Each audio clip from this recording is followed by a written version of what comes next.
America is on the move again. Есть и другие соображения. We are doing this to wake the leaders up. La revue de presse internationale sur Europe 1 en Espagne et au Brésil aujourd'hui. Première étape, la Chine. Bonjour Sébastien Le Belzic. Bonjour. À la une chez vous.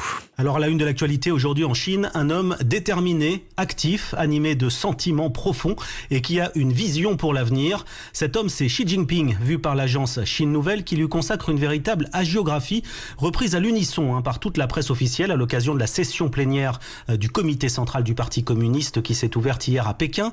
Le Global Times y voit le symbole d'un parti uni et fort derrière son leader. Le quotidien du peuple attend surtout la résolution que doit présenter Xi Jinping et qui devrait porter sur les grandes réalisations du Parti communiste chinois.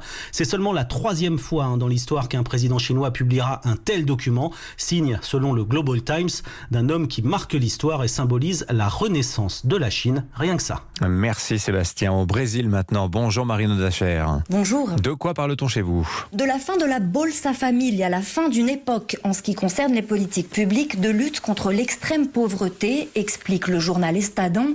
Depuis hier, aucune des 14 millions de familles les plus pauvres du Brésil ne reçoit plus cette aide créée par l'ancien président Lula. Depuis 18 ans, c'était l'unique source de revenus pour des millions de Brésiliens, rappelle le journal O Povo qui précise jusqu'à la mise en place de la nouvelle aide dans 10 jours, ces familles sont totalement démunies.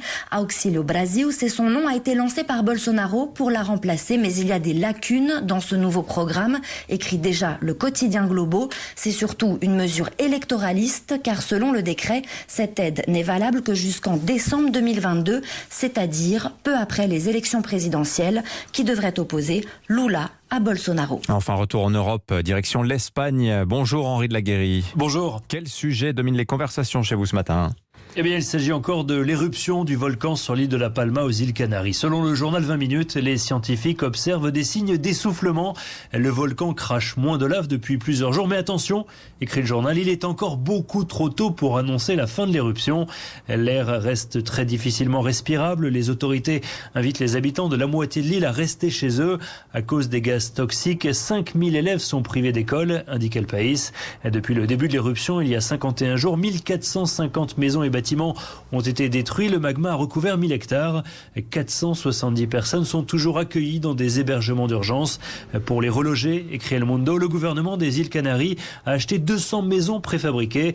Elles sont en train d'arriver par bateau. Voilà, il y a des images incroyables dans le Paris-Match de cette semaine d'ailleurs, des villages autour du volcan Cumbre Vieja recouverts d'une espèce de neige noire. Et c'est en fait la cendre du volcan. Merci Henri de la Guérie.